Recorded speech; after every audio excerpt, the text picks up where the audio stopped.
I started playing when I was 8 years old. I was a student in Hampshire, in Old Basing, in Basingstoke, just outside Basingstoke, and we had a visit from the Hampshire County Music Service. They came and held an assembly with the brass tutors performing, and at the end of it, those of us who were interested were given a chance to try out an instrument and see if we took to it. My sister's a year older than I, and the previous year she'd learnt the trumpet, and I thought that was very cool. So ahead of this assembly, I had the good fortune to have a go on a trumpet, and I'd learnt the C major scale. So I thought I was pretty much quids in. I was going to get a brass instrument, and it came to the moment, and I played the C major scale. You were given a few of the instruments around the room to try, and at the end of the day, a list went up on the wall for all those children who'd been given a chance to have free instrumental lessons, and my name was on it, and I was put onto baritone, and I was devastated. I wasn't on trumpet after all. So I started on baritone. I played baritone until I was about 11 years old, and then my brass teacher suggested that there was more opportunity should I play the trombone. I could play in different types of ensembles. You have to understand, though, at the age of 11, that means absolutely nothing to you, especially when you live in Basingstoke and there aren't any things like brass bands, and you've been told that the only thing you'll be able to play in is this thing that you can't see or hear or do. Anyway, so I moved on to trombone, and I joined the local orchestra, and then eventually did my auditions when I was 17, 18 and moved up here towards Manchester. I started at the Royal Northern in 1993, and in my first year at the Northern, I was asked to help out a brass band called Skipton Town Band, who were part of the North East. They were just in the North East area, and they were playing in the 1994 North East area competition, and it was Philip Sparks' Partita, and they were desperately short of a trombone, so I said, yeah, I'll give it a go. It had been a long time since I'd read treble clef on a trombone, so I thought it'd be good fun to try and relearn how to do that. I played for them, had a lot of fun. I was then asked by someone in their third year at the college, Ian Hogan, would I be interested in taking over his position as solo trombone of the Trafford Band, which a band that's no longer around anymore. So I went to the Trafford Band. I did about 18 months at the Trafford Band. And what was great is the Trafford Band had a Sunday morning car boot sale. It was great if you were a player because you didn't have to do the car boot sale, but they did pay you a retainer. So this was my first experience of receiving some kind of financial reward for taking part in an ensemble. I was given, I think, £40 a week to play with the Trafford Band, so it was £20 a rehearsal. And back then in sort of 1994, 95, that was significant. That was as much as my rent was. So in effect, it was taking a burden off of the family, and my rent was being paid. That was lovely. I played with them for 18 months, and then Chris Jeans left Black Dyke, so I was asked to go and play for Black Dyke. When Jim Watson was in charge, I spent about 3 months there.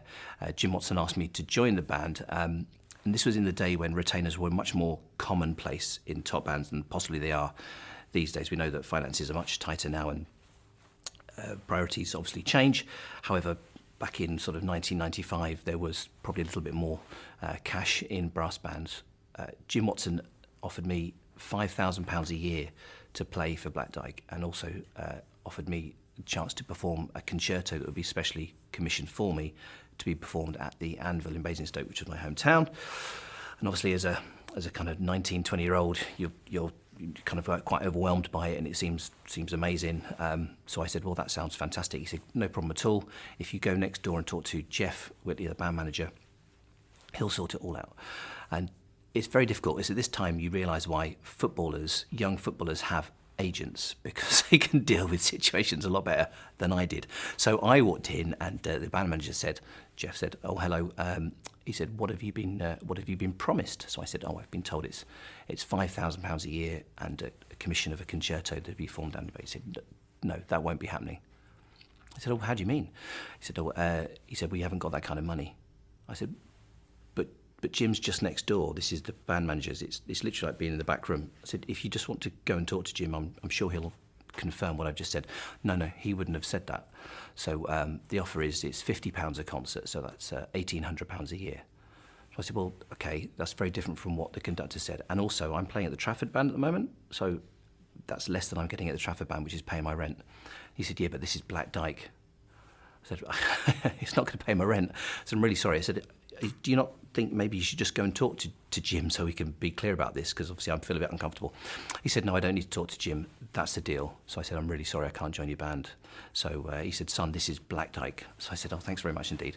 So I sat down. It was very awkward. So I went back through, sat down, and Jim was there, and there were some real old hands in the band. So Bob Blackburn was on baritone, Bob Childs was on euphonium, John Gillam on B-flat bass. I think Matt Baker was on principal cornet back then. And so in front of the whole band, Jim said, "So have you? Is it all sorted out? Are you all signed up?" And I said, "No, there seems to be some issue around the contract." And it's a very when you're 19 years old and you've got lots of very old wise banders there. It's a really awkward place. You know what people used to be like back then. So I said, "No, I'm ever so sorry. It's not sorted out." Right. So the rehearsal finished. Anyway, so that was it. So I went home, and then I got a phone call in January. So that was the Christmas of '95. I got a phone call in the January from Bob Childs to say that the band had met, the band committee, and they decided that they could find the money, and it was to be £2,000 a year if I would go and join Black Dyke. But in the meantime, I'd had a phone call from Howard Snell here, because Nick Hudson was leaving here, to say Nick was leaving. Would I come and join Foden's? So then I started feeling really awkward because I was having conversations about cash as a 19-year-old, and it's not important, but when your rent's being paid, it is important. You've got a house to live in. So I said, "Yeah, I'm happily come and join the band, but just so you know, this situation," he said, "I don't have anything to do with that. We have a guy called Jerry Checkbook." Remember Jerry? I have a guy called Jerry Checkbook, and Jerry will sort all that stuff out. And so I spoke to Jerry, and whatever it was all sorted out. And so I had to turn Black Dyke down. So I ended up joining Foden's band. I joined Foden's band in January 1996. So this is I think I've completed 26 years with the band, I think. So this is now my 27th year with the band. What I like about Foden's is the nature of the people that we have in the band. So two things really. First of all, the nature of the people that we have in the band. I think as part of the management committee, we've always looked at the personality and characters of those people that we invite into the band room, not just whether or not they're great at playing. And that's something that we've held sort of fast and true to over the years. And I think as a consequence, it's afforded the band a tremendous stability in terms of our player retention and people just wanting to be here. There are strong personalities, but those strong personalities are always positive in their strength rather than detracting. And I can only think of a handful of occasions the last 25 years when possibly that chemistry hasn't quite worked. So it's always felt to me like it's just a nice place to come to with nice people and somewhere where you want to come and work and play. So that's the one thing I like about it. The other thing I like about it is the speed at which we get through music. I always have tremendous sympathy when we go to the Northwest area and we talk to some of the other championship section bands about the preparation process they've undertaken to get to that place. And you often you'll hear bands say that they've been working on a piece of music for 3 or 4 months, and I can't honestly imagine what it must be like to work on the same piece of music for 4 months. I think I'd probably die. But we're fortunate here that there's always been a long tradition of good reading that harks right back to Howard's days, and that sort of that ability to do it maintains a freshness that we have in the band room of a regular turnover of music, and therefore it makes it interesting. I remember my very first rehearsal with Howard Snell, and we were playing. I came actually into Dep on second trombone because Mike Fowles, the now conductor, he was on second trombone. He had an illness, unfortunately, right before the Festival of Brass, which had been back in '96, I think it was, January '96, yeah. He was unable to play, so I was asked to. It was Nick Hudson's final job on solo trombone, so I was asked, could he come in and play second trombone for the week with Nick, and then when he's finished, will you take over? So yeah, of course, happily do that. And I came in and we were playing a piece by, I think it was Gary Carpenter, called Chi, and then I remember the music went out on the Tuesday or the Thursday night, and so everyone's sight reading, and this is ahead of the Saturday, so it was like 3 days before, and I remember being absolutely gobsmacked by the fact that everybody could play it.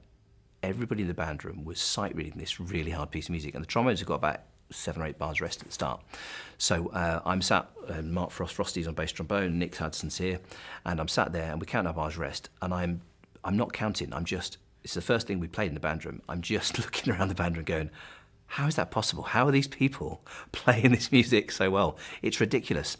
To the point where I missed my entry. So my first experience of playing with the band was getting kicked by Nick Hudson, right? That's why we still talk, but he says it was a gentle nudge. It was a kick. He kicked me on the back of my cuff. I probably still got some long-term injury, bruising that I probably should talk to him about. But he kicked me and went, "You're in!" And I kind of, came to my senses and we played. But the reason why I was about to miss it was just incredible what was going on around us, which was this ability to read. And I think that central to everything with Foden's has given us over the years the chance to stay fresh, to play different styles of music, and to maintain the player interest, because you're not spending 3 months working on one piece. So I think that's probably what I like most. I think there are 2 or 3 memorable standout moments for me, performances that I've been fortunate enough to take part in. I think probably the most moving experience was playing Bram Tovey's Requiem for a Child's Skull, which we performed at the RNCM. I'm a little hazy on the year, but I'm guessing around about 2005, 2006, with full RNCM chorus, which was really something quite dramatic and passionate to be involved in, which I thought was amazing. I think the most frightening thing I've been involved in was probably the concerto that was written for me by Andy Scott for improvising musician, which was again at the RNCM Festival of Brass. So standing on your feet, trying to think for 25 minutes about what to play, and also playing piano was a real challenge. A real just a piece of work, in the months leading up to it, to really try and get my head around about how I could construct this piece. So you're kind of part performer, part composer. So that was really, really hard work. But ultimately, it's like everything else. When you put a load of work into something, at the end of it, you can look back with a degree of satisfaction that you've done what you needed to do to get through.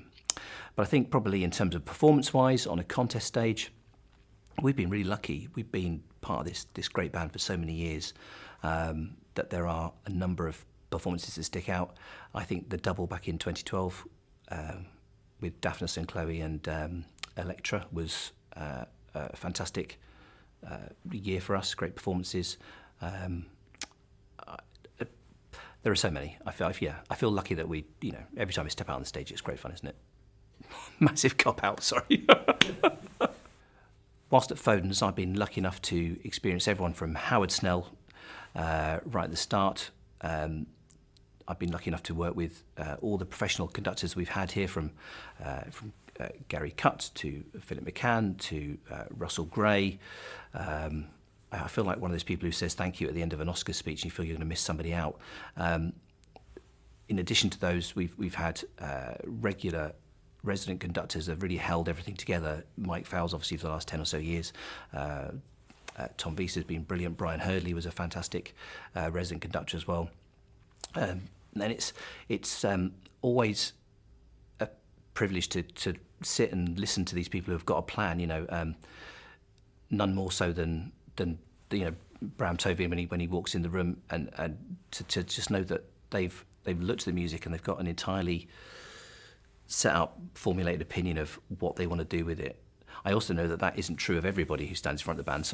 Sometimes it kind of feels like we're all on a journey together, that we're kind of learning the pieces as we go along, and then I suppose the genius of the person in the middle is that they'll find something that as we're doing it, that no one else has thought of or heard or seen.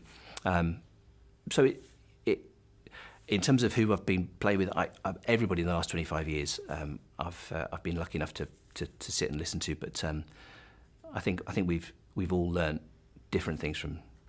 There's different people in the middle of the band. Since I joined the band, we've been fortunate most years to play at the larger concert halls in the UK, be it the Albert Hall for the National Finals, or the Symphony Hall for the British Open, or indeed, as it was, the Free Trade Hall, and it was Bridgewater Hall one year for the British Open as well. They're all great halls. I like the Sage up in Gateshead. I think it's got a great personality to it, and a bit more intimate than some of the other big halls we play in. But I do remember many years ago we played at the Benjamin Britten Festival at Snape Maltings, which was this wonderfully open theatre that was just a very different atmosphere and just so big that it really stuck with me. So probably Snape Maltings, I think.